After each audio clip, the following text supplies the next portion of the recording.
Tiada yang seperti Engkau, begitu mengasihiku. Kau Tuhan sanggup menjawab semua seru doaku. Tiada yang seperti Engkau, begitu mengasihiku. Kau Tuhan sanggup melawan seluruh kehidupanku. Aku percaya Tuhanku ajar, Kau turut tangan memulihkanku. Aku percaya Tuhanku dahsyat, Kau turut tangan memberkatiku.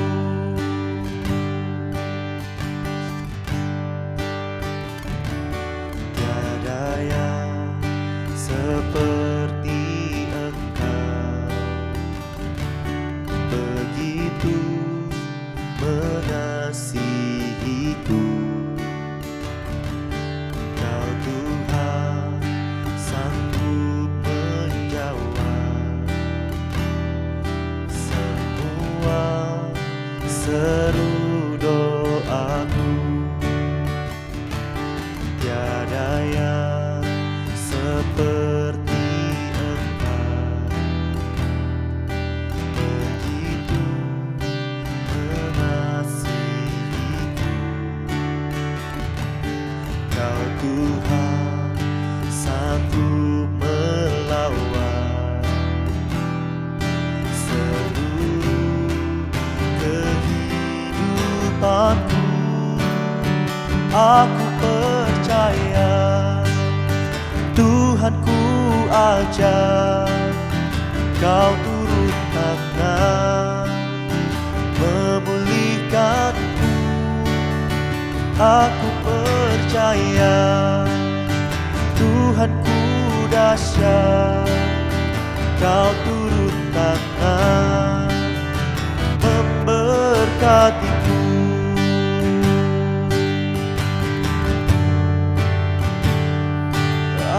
Percaya Tuhan, aku percaya kepadamu. Kau yang memberkatiku, Kau yang menyembuhkanku dan pulihkanku, Yesus. Haleluya. Aku percaya Tuhan, Kau Tuhan yang ajaib, Kau Tuhan yang dahsyat, Yesus. Ku percaya, aku percaya Tuhanku ajaib, Kau turut tangan memulihkanku. Aku percaya Tuhanku dahsyat, Kau turut tangan memberkatiku.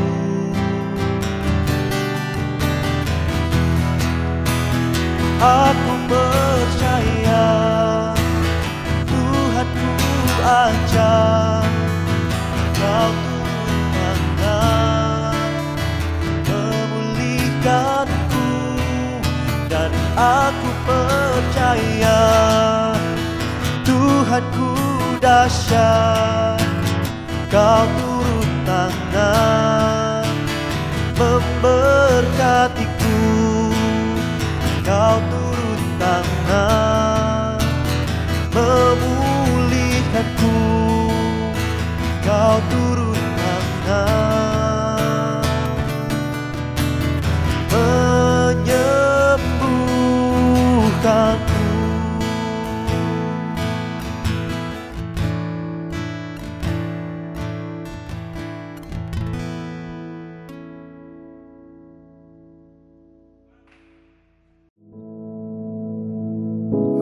Father which art in heaven, hallowed be thy name. Thy kingdom come, thy will be done in earth as it is in heaven. Give us this day our daily bread, and forgive us our debts, as we forgive our debtors. And lead us not into temptation, but deliver us from evil. For thine is the kingdom, and the power, and the glory, forever. Amen.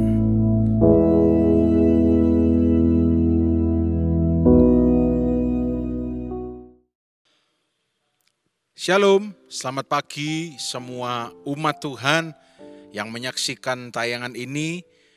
Selamat datang kembali di GAB TV Early Morning Devotion, di mana setiap pagi sebelum kita beraktivitas, kita mengambil waktu sejenak untuk menyembah Tuhan, masuk dalam hadirat Tuhan saat teduh, dan merenungkan sejenak kebenaran firman Tuhan.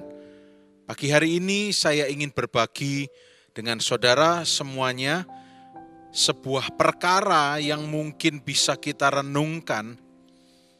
Mungkin saudara dan saya mengalami banyak hal yang membuat banyak warna yang tercipta di dalam kehidupan kita ini. Namun ada satu pertanyaan yang saya ingin saudara juga lontarkan kepada diri saudara hari ini untuk saudara renungkan, ya. Pertanyaan itu adalah, sudahkah kita melihat dengan jelas? Maksudnya apa? Bagaimana kita itu bisa benar-benar melihat pertolongan Tuhan? Nah, untuk itu saya ingin mengajak saudara buka dalam 1 Petrus 1 ayat yang ke-8. 1 Petrus 1 ayat yang ke-8. Saya ingin bacakan dari versi New King James Version-nya terlebih dahulu, dan nanti saya akan bacakan bahasa Indonesianya. Dikatakan demikian, whom having not seen you love, though now you do not see him, yet believing, you rejoice with joy inexpressible and full of glory. Dalam bahasa Indonesianya dikatakan seperti ini, sekalipun kamu belum pernah melihat dia, namun kamu mengasihinya, kamu percaya kepada dia, sekalipun kamu sekarang tidak melihatnya. Kamu bergembira karena sukacita yang mulia dan yang tak terkatakan.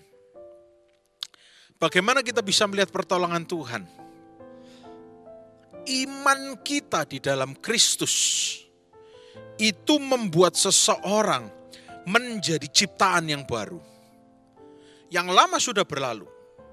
Dan iman kita di dalam Kristus, iman ini berarti kepercayaan kita kepada Kristus, membuat kita menjadi manusia yang baru. Yang dulu mungkin bahasa Jawanya kita gopok, kita rapuh. Tetapi karena kita memutuskan untuk beriman atau percaya kepada Kristus, maka kita menjadi ciptaan yang baru dalam hal ini. Dan ketika kita beriman kepada Kristus, itu memberikan sebuah nilai dalam kehidupan pribadi kita. Dan kita akhirnya punya kepercayaan diri di dalam Tuhan. Kita percaya diri karena kita percaya Tuhan. Dan kepercayaan diri kita itu akhirnya bisa diangkat oleh apa? Iman kita. Kita percaya karena meskipun kita belum melihat dia, tetapi kita setiap hari, setiap saat belajar untuk terus mengenal dia. Apa yang dia telah lakukan, apa yang dia sanggup untuk lakukan, dan janji-janjinya yang tidak akan pernah gagal itu yang membuat kita beriman. Nah, sudahkah kita melihat pertolongan Tuhan? Kalau sudah, puji Tuhan. Kalau belum, bukan berarti tidak akan ada pertolongan Tuhan. Kalau belum mengharapkan pertolongan Tuhan, sekarang mulai harapkan pertolongan Tuhan. Karena itu yang firman Tuhan perintahkan, sekalipun kamu belum melihat dia, tetapi kamu percaya, kamu bergembira. Dikatakan bergembira. Di dalam bahasa Inggrisnya rejoice.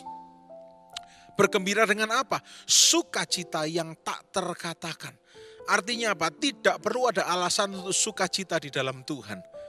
Tidak memerlukan sogokan untuk diri kita untuk bisa bersukacita.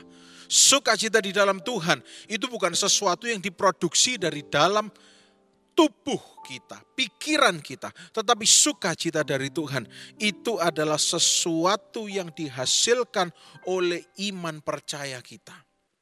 Ketika pikiran kita tertuju pada Kristus, ketika hati kita tertuju pada Kristus, seperti pagi hari ini, saudara mengambil waktu untuk saat teduh. Pagi hari ini biar sukacita dalam Kristus itu mengalir dalam kehidupan saudara. Sukacita yang tak terkatakan itu mengalir dalam kehidupan saudara. Sehingga hari ini saudara tidak perlu banyak alasan untuk membahagiakan diri. Karena Christ is enough for you. Christ is enough for me. Kristus itu cukup bagi saudara dan saya. Sukacita yang tak terkatakan itu membuat kita bisa melihat pertolongan Tuhan. Ada sebuah buku yang judulnya Questions Christians Ask. Pertanyaan yang dilontarkan oleh orang-orang Kristen. Dan di dalamnya ada salah satu quote dari seorang hamba Tuhan yang bernama Chuck Swindoll. Chuck Swindoll ini mengatakan demikian. Kekhawatiran kita itu seperti halnya menarik awan gelap yang menarik matahari di besok hari. Jadi hal yang tidak perlu kita lakukan tapi kita lakukan. Hari ini sudah enak-enak matahari terang benderang, ya, cerah. Tetapi ketika kita khawatir awan gelap yang terjadi bukan untuk hari ini, jadi terjadi hari ini. Artinya apa? Khawatir itu membuat kita mengalami hal yang sebetulnya tidak perlu kita alami. Entah itu badannya ngedrop, jadi batuk, jadi pilek. Harusnya tidak perlu kita alami, tapi kita alami. Karena apa? Kita memilih untuk khawatir. Kita memilih untuk tidak percaya. Kita memilih untuk ragu. Tetapi kalau kita coba renungkan, apakah kita sudah melihat dengan jelas bagaimana kita melihat pertolongan Tuhan itu? Maka kita tidak akan mengkhawatirkan mengenai hari ini. Hidup kita di tangan Tuhan. Tuhan masih sayang dengan saudara. Tuhan masih punya banyak sekali cara untuk menolong saudara dan saya. Ya, kalau Tuhan masih menginginkan kita untuk hidup di dunia ini, untuk bisa menjadi alatnya yang heran, untuk bisa menjadi anaknya yang ada di dunia ini, maka Tuhan akan menyediakan segala yang kita perlukan. Tidak usah khawatir. Tidak usah takut. Ketika saya mengatakan tidak usah khawatir, bukan berarti kita harus jadi robot dan tidak usah berpikir. Tidak. Godaan untuk berpikir atau khawatir itu akan selalu ada. Tapi kita selalu ingat bahwa khawatir itu bukan hal yang perlu untuk kita lakukan. Karena kita punya Tuhan Yesus. Karena kita tahu bahwa kesukacitaan kita, sukacita, kegembiraan kita, itu tidak dihasilkan dari pikiran kita, tapi dari pikiran Kristus yang ada di dalam kita. Oleh karena itu, biar ada pikiran Kristus, ada Roh Kudus yang di dalam hati kita, supaya kita bisa bersukacita. Seorang penulis bernama Mary Crowley, dalam bukunya itu Be Somebody, dia pernah mengatakan demikian, setiap kali saya mau tidur, saya menyerahkan segala kekhawatiran saya kepada Tuhan. Dan dia bercanda. Karena saya tahu dia tidak tidur. Dia akan selalu buka mata dan dia akan selalu sadar. Ya saya serahkan saja supaya saya bisa tidur. Ayo, tadi malam saudara sudah menyerahkan kekhawatiran itu pada Tuhan atau tidak? Saya pun pernah mengalaminya. Sebuah kekhawatiran yang bahkan membuat suara sekecil apapun itu membuat saya terjaga. Pernah mengalami. Tapi dari situ saya belajar bahwa ternyata tidak menghasilkan apa-apa. Itu hanya akan membuat trauma dan membuat kita takut-takutan. Oleh karena itu, nanti malam kalau saudara tidur belajar, serahkan semua kekhawatiran kepada Tuhan. Pak, tapi saya ada melakukan sebuah kesalahan dan konsekuensinya sedang saya terima. Oh, it's okay. It's okay. Terima saja konsekuensinya. Sambil saudara minta ampun pada Tuhan. Tuhan akan beri jalan keluar. Tuhan akan beri pertolongannya. Yohanes 20 ayat 29. Yohanes 20 ayat 29. Dikatakan demikian, kata Yesus kepadanya, karena engkau telah melihat aku, maka engkau percaya. Berbahagialah mereka yang tidak melihat, namun percaya. Ini kalau dalam Alkitab, saya tidak tahu di bahasa Indonesia ada atau enggak. Tapi ada sebuah jenis Alkitab yang perkataan Yesus itu dicetak merah. Ini dicetak merah. Artinya apa? Ini Yesus sendiri yang mengatakannya. Berbahagialah mereka yang tidak melihat namun percaya. Karena apa? Berbahagialah orang yang tidak melihat namun percaya. Berarti orang itu sedang berpindah dari dimensi natural ke dimensi supranatural. Dimensi natural terbatas, supranatural, adikodrati, itu tidak terbatas. Percaya kita itu berarti kita menggantungkan semuanya kepada Tuhan. Percaya bahwa Dia akan mempersiapkan, Dia akan membuat semuanya jadi baik. Pagi hari ini, ayo saudara, kita katakan, aku percaya Tuhan membuat semuanya menjadi baik. Aku tidak kalah oleh apa yang aku lihat. Tapi aku akan menang karena apa yang aku percayai di dalam Tuhan. Amin. Yesus sendiri berkata, berbahagialah mereka. Berbahagialah mereka yang tidak melihat, namun percaya. Anda belum melihat kesembuhan, namun Anda percaya kesembuhan. Berbahagialah Anda. Anda belum melihat pertolongan keluarga yang dipulihkan, namun Anda percaya keluarga Anda dipulihkan. Berbahagialah Anda. Anda belum melihat utang perusahaan yang menggunung dikarenakan pandemi belum selesai, semakin hari semakin ribet, namun Anda memilih untuk percaya. Maka seperti Yesus katakan, saya sampaikan di tempat ini, berbahagialah Anda yang percaya, meskipun Anda belum melihat jalan keluar itu terjadi. Pegang ini dengan baik. Sekali lagi pertanyakan, sudahkah kita melihat dengan jelas? Bagaimana kita melihat pertolongan Tuhan? Sudahkah kita melihat dengan jelas? Ya. 2 Korintus 5 ayat 7, ayat yang sering saya bahas, salah satu ayat yang saya sukai. Dan coba saudara lihat lagi ayat ini, dikatakan apa? Sebab hidup kami ini adalah hidup karena percaya, bukan karena melihat. Firman Tuhan mengingatkan kita, banyak hal-hal yang kalau kita lihat hopeless. Oleh karena itu, tanggalkan kekuatan manusia saudara dan beralih kepada kekuatan kuasa Allah. Percaya Dia berkuasa, percaya Dia bertindak, percaya Dia membuat semuanya menjadi baik. Ayat yang terakhir yang ingin saya bagikan, saya tidak ingin lama-lama. 2 Korintus 10 ayat 17. 2 Korintus 10 ayat 17. Dikatakan demikian. Tetapi barang siapa bermegah, hendaklah ia bermegah di dalam Tuhan. Bukan dengan kekuatan sendiri.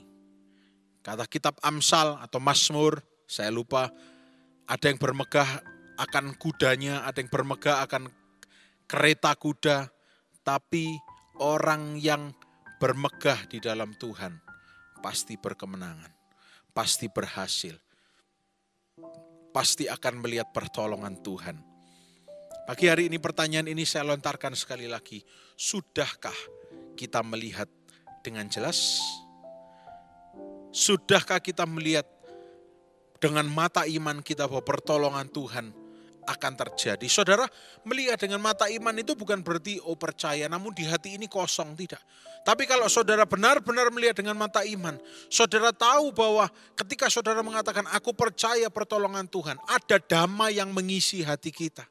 Bukan cuma kosongan, saudara, saya yakin saudara mengerti apa yang saya maksudkan. Bukan kosongan, cuma harapan palsu, ya kalau ditolong ya sudah, Tapi kalau saya tidak ditolong ya sudah tidak. Tetapi ketika saudara sudah bisa melihat dengan jelas, saudara percaya akan pertolongan Tuhan. Saudara sambil memperkatakan aku percaya meskipun aku belum melihat. Tetapi di sini juga terisi dengan damai, dengan sebuah kepercayaan, tahu bahwa Tuhan pasti menolong. Apakah setelah ada damai tidak ada goncangan-goncangan lagi? Pasti akan ada, saya tidak mengimani. Tapi goncangan itu akan ada yang membuat mungkin damai itu agak sedikit tergoncang atau agak sedikit hilang. Tetapi kalau orang sudah memutuskan percaya kepada Tuhan, damai itu akan terus mengisi, akan terus restock, akan terus terisi. Akan ada Roh Kudus yang terus menghibur, memperkatakan firman. Kalau saudara rajin membaca firman, maka firman itu yang akan diingatkan terus oleh Roh Kudus. Dan firman itu yang akan diucapkan terus oleh saudara. Oleh karena itu, mari saudara, kalau kita sedang melihat dengan mata jasmani, itu terbatas. Kalau kita sedang mengkalkulasi segalanya dengan kepintaran kita, itu sifatnya terbatas. Tapi kalau kita memilih untuk percaya, memilih untuk bergembira di dalam Tuhan menghadapi situasi seberat apapun, maka kita sedang berjalan di ranah supranatural. Kita akan melihat Tuhan yang membuat semuanya menjadi baik. Aku percaya aku akan melihat kebaikan Tuhan di tanah orang yang hidup. Di tempat kita hidup, kita percaya kita akan melihat kebaikan Tuhan. Mari kita sama-sama berdoa. Tuhan Yesus yang baik, kami mengucap syukur untuk hari yang baru yang Kau berikan kepada kami. Pagi hari ini Tuhan, kami mau merenungkan kehidupan kami, apakah kami sudah melihat dengan jelas. Apakah kami sudah melihat pertolongan Tuhan? Kami percaya Engkau bukan Tuhan yang pasif, tapi Engkau Tuhan yang senantiasa membuka tangan-Mu untuk memberikan pertolongan bagi kami. Dan biar sepanjang hari ini kami semua sehat, diberkati, dibungkus dengan darah Yesus. Apapun yang kami kerjakan Tuhan buat berhasil dan mempermuliakan nama Tuhan. Terima kasih, kami berdoa dan mengucap syukur dalam nama Tuhan Yesus Kristus. Haleluya. Amin. Selamat pagi, Tuhan Yesus memberkati.